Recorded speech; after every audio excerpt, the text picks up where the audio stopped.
అందరికీ నమస్కారం అండి. తెలంగాణ రాష్ట్రంలో స్థానిక సంస్థల ఎన్నికలకు లైన్ అయితే క్లియర్ అయింది. సంచలన నిర్ణయం తీసుకోవడం జరిగింది. బీసీలకు 42% రిజర్వేషన్స్ ఆమోదం అయితే తెలపడం జరిగింది. సో ఈ వీడియోలో తెలంగాణ స్థానిక సంస్థల ఎన్నికలకు సంబంధించి పూర్తి వివరాలు అయితే తెలుసుకుందాం.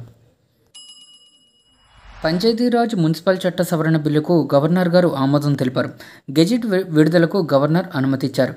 ఇప్పటి వరకు స్థానిక సంస్థల ఎన్నికలకు వెళ్లేందుకు తెలంగాణ ప్రభుత్వం ప్రయత్నించగా బీసీ సవరణ బిల్లుకి సంబంధించి 42% రిజర్వేషన్ బిల్లు ఆమోదం ఇంకా రాకపోవడంతో స్థానిక సంస్థలని తాత్కాలికంగా వాయిదా వేయడం జరిగింది.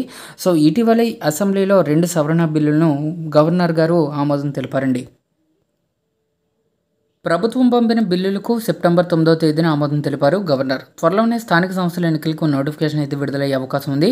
స్థానిక సంస్థల ఎన్నికల్లో వెనుకబడిన తరగతుల బీసీ రిజర్వేషన్లను 42%కి పెంచాలని కోరుతూ తెలంగాణ ప్రభుత్వం ముసాయిదా ఆర్డినెన్స్ను గవర్నర్ జిష్ణుదేవ్ వర్మకు పంపింది. తెలంగాణ పంచాయతీరాజ్ చట్టం 2018లోని సెక్షన్ 285(a)ని సవరించడానికి ఈ ముసాయిదా ఆర్డినెన్స్ అయితే ప్రయత్నించింది.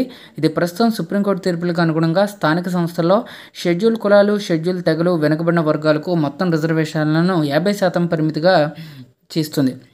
ఇక గ్రామ పంచాయతీల్లో రిజర్వేషన్లను ఖరారు చేయడానికి తెలంగాణ హైకోర్టు నిర్ణయించిన గడువు సెప్టెంబర్ నెలతో ముగిన నేపథ్యంలో ఈ నిర్ణయం అయితే వెలువడింది. జూలై చివరి నాటికి రిజర్వేషన్ ప్రక్రియను పూర్తి చేసి సెప్టెంబర్ 30 నాటికి పంచాయతీ ఎన్నికలు నిర్వహించాలని హైకోర్టు ప్రభుత్వాన్ని ఆదేశించింది. చట్టాన్ని సవరించాలని పంచాయతీరాజ్ శాఖ ప్రతిపాదనను న్యాయశాఖ ఆమోదించింది. తర్వాత ముఖ్యమంత్రి రేవంత్ రెడ్డి గారి నేతృత్వంలో శాసనసభ ఆమోదించింది. ఇక గవర్నర్ ఆమోదం కోసం రాజ్భవన్కు పంపారు. దీంతో ప్రభుత్వం పంపిన బిల్లులకు సెప్టెంబర్ 9వ తేదీన గవర్నర్ జిష్ణుదేవ్ శర్మ ఆమోదం తెలిపారు. రాష్ట్రంలో గ్రామ పంచాయతీలు, మండల, జిల్లా పరిషత్లు, మున్సిపాలిటీ, మున్సిపల్ కార్పొరేషన్ ఎన్నికల్లో రిజర్వేషన్లపై 50% పరిమితిని ఎత్తివేసింది.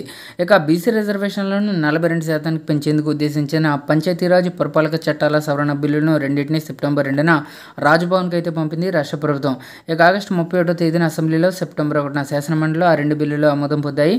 ఈ క్రమంలోనే 2 బిల్లులపై లీగల్ ఒపీనియన్ తీసుకున్న గవర్నర్ జిష్ణుదేవ్ రిజర్వేషన్లపై 50% పరిమితిని ఎత్తివేత బిల్లు, స్థానిక సంస్థల్లో బీసీలకి 42% రిజర్వేషన్ బిల్లు ఆమోదం తెలిపారు. దీంతో గెజిట్ నోటిఫికేషన్ అయితే వెలువడింది.